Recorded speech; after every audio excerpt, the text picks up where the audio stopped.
Hi friends, how you doing? It's me, Waddle. Have you found yourself in this situation, desperately craving wool? But not only are you craving wool, but you're like busy doing other things. So you want a fully automatic sheep farm.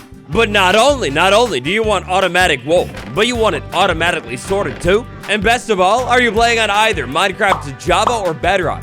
Great news. Today, I got a great sheep farm for you. Let's check it. Do me a favor, annihilate that like button, and down below, drop the next tutorial that you'd like to see from me. Let's take a look at the materials for Super Sheep Farm. To build Super Sheep Farm in exact amounts at the top of the chest, you're gonna need these supplies right here. Now, great and beautiful news. For the supplies that you're gonna need to collect to build your sheep farm today, no matter what version you're on, it's all really straightforward. The only thing that might get a little bit misconstrued and confusing are the building blocks right here. Depending on where you're gonna set up your farm, you might end up needing about a stack and a little bit more of building blocks. But if you're not building this in a complete and total void, you might end up needing less building blocks. For the best rates from this farm, if you could get your hands on 64 glass and a little bit more, well, that would be wonderful. But technically, if you can't find the glass, you could sub this out for other, just normal building blocks. Rates won't be as good though. Additionally, for this farm, you're gonna need to get your hands on 16 sheep, a decent supply of shears, so maybe set up an iron farm or something, and then dye for whatever color of wool you want. Two other things that might be great to have when building this farm: a trap door to get underneath this thing so you can start the minecart, and light to make the grass grow a little bit faster at night. Now in today's tutorial, I'm not only going to show you how to farm the wool, but also how to sort the wool too. Okay, I'm sorry, but for auto sorter that we're going to build today, it's expensive, I know, but it is technically optional. Keep in mind that the auto sorter I'm going to show you how to build is only one way to build an auto sorter. There are other ways, and in the first place, you don't even have to build it if you don't want to. Location. Just like how we start every other tutorial, it's all about the location for this farm. This time, we have two specific requirements when it comes to the location of this build. Requirement number one, and this is the tricky part, you're going to need to find a location inside of your world where you can plant grass, but also grass will regrow. Okay, yeah, that's not hard at all. That's like basically every single biome in the entire game. The other location, and actually the real, more important one, is build this farm wherever you're going to be staying. You see, if you build this farm, like theoretically, let's say over at that portal, and I stay over here by me, well, because I'm staying over here by this handsome lad, I'm so far away from the farm, it's probably not really going to be loaded in, which means the farm won't work. So once you have figured out the location for your build today, it's time to crack on with it. We're going to start today's build off by falling into the void. We're going to start today's build off at the bottom of the build with a chest. If we're going to hook an auto sorter up to this thing, we're going to come back and change this a little bit later, but for now, we do a chest and 3 hoppers going into it, just like that. After that, it's time for a platform. From one of the hoppers, we need to build 16 blocks out in a straight line. This farm, when we're said and done with it, is going to end up being about 3 blocks wide, a little bit more in some parts, and 17 blocks long total. A little bit more again in some parts. Now, these blocks that you're using for this part of the farm doesn't matter at all. As long as they're solid building blocks, you're good to go. With the platform that is 3 blocks wide and 17 blocks long, including the hoppers, now we're going to go on one side of this thing and find the approximate middle. We're going to jump over to the other side of this thing and again, find the approximate middle. We'll place 3 powered rails right next to each other, and then we'll come up with some kind of way to power the powered rails. Maybe like a lever. After that, we're going to take normal, classic, plain old rails and loop them all the way along the farm. We need these rails to create some kind of strange, elongated O shape along this farm. That means when you're all done with this part of the build, you end up with something that looks like this. And also, I guess technically, you could come back in and take these blocks out. I guess you never really needed them in the middle. Now, it's totally your call. At this point in the build, if you don't mind noisy minecart sounds, you can put a minecart in and walk into it, push it, and then let it start running. Alternatively, if you don't like the sounds, I'll show you how to put it in later. With the grass block somewhere above one of these rails, place it down. It should place right above the rail. That's going to be perfect. Now with even more grass blocks, specifically 50 more, 51 total. With all of those grass blocks, we need to cover the entire farm. The sheep will reside and work on these grass blocks. At this point in the build today, we now have something that looks kind of like this. Now, if you're extra clever, it might not be a bad idea to take this rail line and have that sit underneath the ground. If you're going to do that, remember to light up the middle though. It will be terrible for mobs to spawn in here later and mess up the minecart. Now next up, for this farm today, we're going to build this thing piece by piece. The first piece we're going to put in is the observers. We're going to skip that front corner, and then we're going to put an observer looking at that grass block right there. We'll skip a block, then we'll do another one, and another one. We're going to continue that process until we get to the other side of this farm. That in total on this side is going to be 8 observers looking inward. Then we're going to flip over to the other side of the farm and do the exact same thing. These observers are going to power the whole farm. The observers will see when the sheep eat the grass and harvest them. Next up, it's time for our building blocks. These building blocks need to sit right behind every single observer. Now, these building blocks is really important what you use here, actually. And for the most part, you can use almost anything in the whole game. Grass if you wanted to, dirt, that's fine. However, you cannot use a non-solid full building block. If I put a slab here, the farm actually isn't going to work. For the signal to actually carry throughout the whole farm, you need a full solid block. Next up, with our building blocks behind the observers, it's redstone time. We're going to come in with redstone dust on every single one of these blocks and drop it down. Nice and easy, really straightforward. This will carry the signal upwards. Next up, it's time for dispensers. Dispensers are the ones that I think are crafted with bows. You know what? I don't know. I'm building this in creative mode. You figure out how to craft a dispenser yourself. Anyways, we need dispensers placed directly on top of the observers looking inward. If you stay in the middle and crouch and place these on the observer redstone dust, it's really easy to place them in. Next up, it's time for our building blocks, and specifically the glass building blocks. Inside of this farm, we need to make basically a bunch of small chambers in front of these dispensers right here. Now, technically, if you wanted to, like if you don't have the extra glass, you could use these solid building blocks. However, with the glass right here, we're going to allow the grass that is outside of each sheep stall to actually spread in a little bit faster. Because we have glass right here, the grass right there is not going to go away. But long story short, the more grass we can have inside of this farm around where the grass is, the sheep is standing on, well, the better we're going to be. And that does all technically mean that if you wanted to kind of almost supercharge this farm, probably won't make too much of a difference, but you could come back in with even more grass blocks and fill in right next to the observers too. Now, when I just built this thing in here, I used a bunch of glass and I put it in the middle, 2 blocks tall. We have basically a chamber in front of every single dispenser, just like this. To make sure the sheep stay in the pen, we are also gonna need to put blocks on top of the dispensers, except only this time, because it's a dispenser, you don't really need to worry about having it be like glass or whatever. You can use anything in the world. And so, at this point in the build today, if you're not building the auto sorter, you're actually almost just about done. I have a contraption that looks something like this. For aesthetic purposes, I decided to come back in and put wool on top of the dispensers. I think that's a nice option that'll look really, really clean. Next up, it's time for sheep. Inside of your world, you're gonna need to go out and find sheep. Lure the sheep back over to wherever you're building your farm. If you don't have enough sheep from the start, it's not a bad idea to set up like a small temporary holding pen, breed the sheep up nearby. To get a sheep inside of the farm, place a temporary block, jump up. While holding wheat in your hand, crouch and back up. Once the sheep jumps up on top of your farm, with wheat still in your hand, all you need to do is move around this thing and try and nudge it into the hole. Hopefully, eventually, it'll just drop right in. It might be a little bit easier to get baby sheep in the hole, actually. You're going to need to repeat this process for every single cell of your farm. In total, you're going to need 16 sheep inside of this thing. Now, my friends, it's time to dye. Go out into your world and find all of the dyes, every color that you're looking for. With 16 sheep inside of this farm, that's enough for 1 sheep of every single color. 2 of the best places in all of Minecraft to look are going to be option number 1, the flower forest biome. All over this place, you got flowers, different dyes. But another really good spot to check out would be the meadow biome. Because of how meadow biomes generate, typically you'll find tons and tons of flowers here as well. However you want to do it, before you put any shears inside of this farm, you're going to need to go out into your world and source every single dye color that you're looking for from this farm. Alternatively, if you're not really worried about color, you can skip the step. Next up, the very final step that you need to do if you're not building an auto sorter on this farm is come back in and put shears in every single dispenser. If you have access to more iron, it's not a bad idea to load each dispenser up with more shears.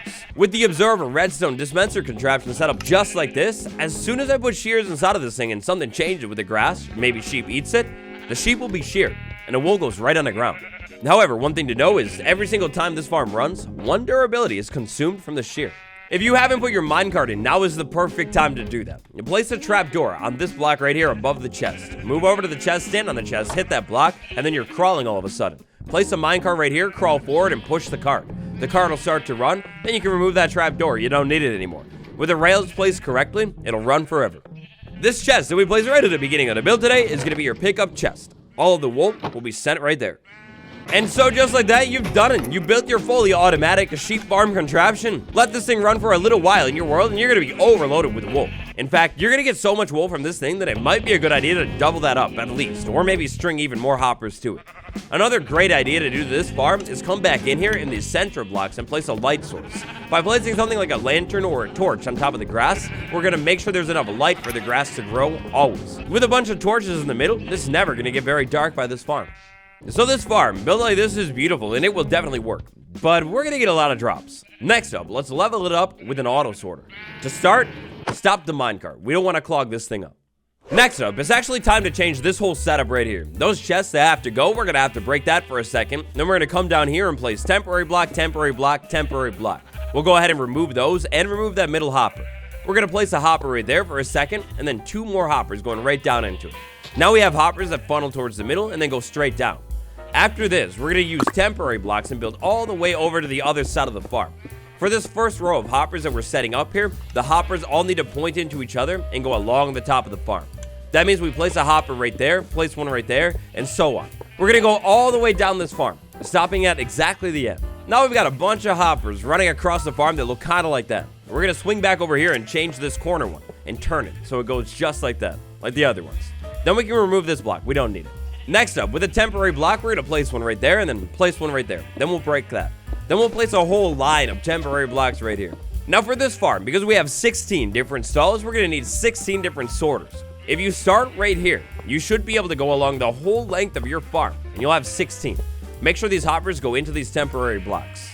After you have your hoppers pointing in towards your temporary blocks, we can come back in and remove all the temporary blocks. Oh, and by the way, you don't technically have to run this underneath the farm. If you wanted to, you could run it like long ways like that. If you're having your hoppers go a different direction, just like rotate it however many degrees you would want to. Now, I hope that's not confusing. Anyways, back over here at the farm, and the other way that these hoppers are placing, we're gonna place a temporary and a temporary block. Then we're gonna do a chest and a chest like that. Then we're gonna remove these temporary blocks, swing over here and place a hopper going into it and going into it.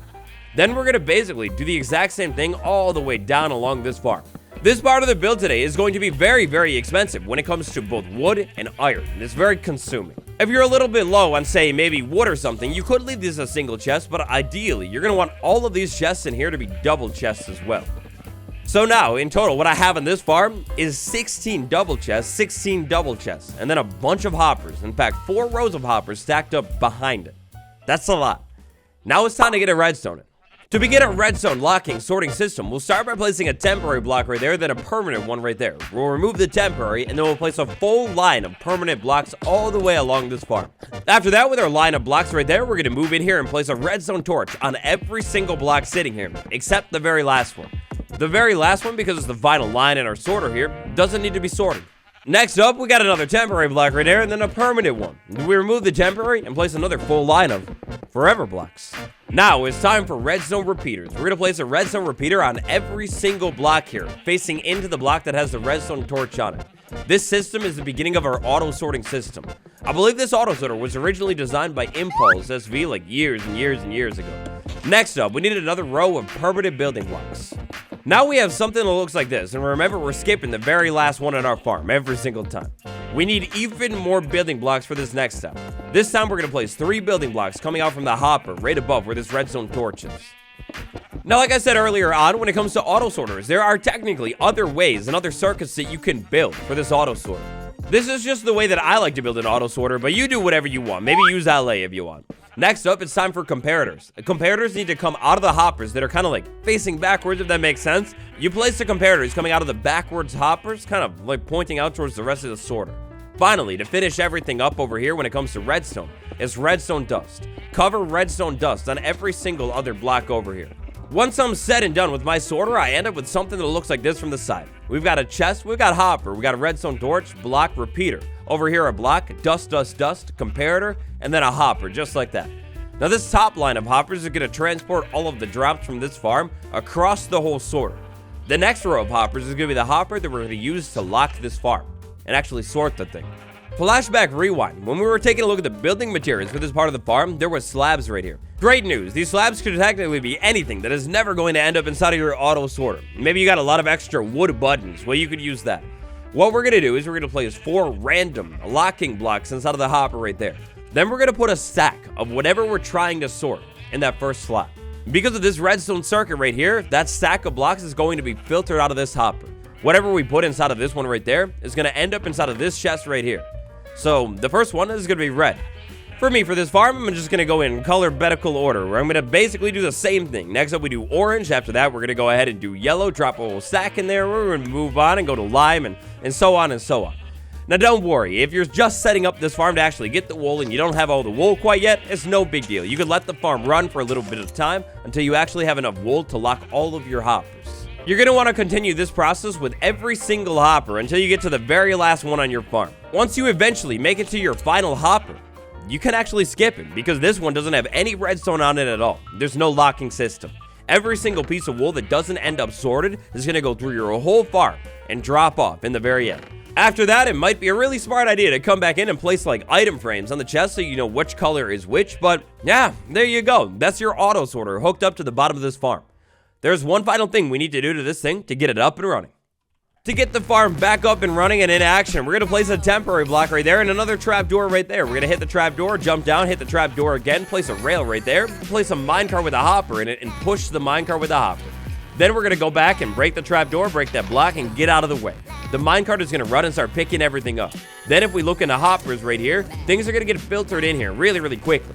This sorter, if it's working, should be filtering every single piece of wool into whatever chest it's meant to go into. I think I saw magenta, which should be like, yeah, right there, magenta, 26. Whatever block you use for locking the system, make sure none of them fall into this farm. I use cobblestone slabs. If I drop cobblestone slabs in here for some reason, it's going to break my whole sorter. It's not going to be good. To expand your sorter, like if you're using this long term, it's so easy. All you need to do is come back in with another chest and another hopper. Theoretically, this thing can expand near infinitely downwards. It doesn't matter at all. And so, your fully automatic wool cooker 3000. There you go. Minecraft to Java, Minecraft to Bedrock, it should work no matter what. This thing is beautiful. Make sure your dispensers stay fully loaded up with shears at all times. If you enjoyed this tutorial, if it helped you out inside of your world, do me a quick favor and tap like. It takes one quick second. Subscribe for more tutorials, and now maybe consider checking out the creeper farm. It's right next door to this one, and oh my gosh, this thing is beautiful. You'll get more gunpowder than you could ever dream of. Anyways, thank you all so much for watching. You're the best. This has been me, Waddles. I will see you all in the next one. Goodbye.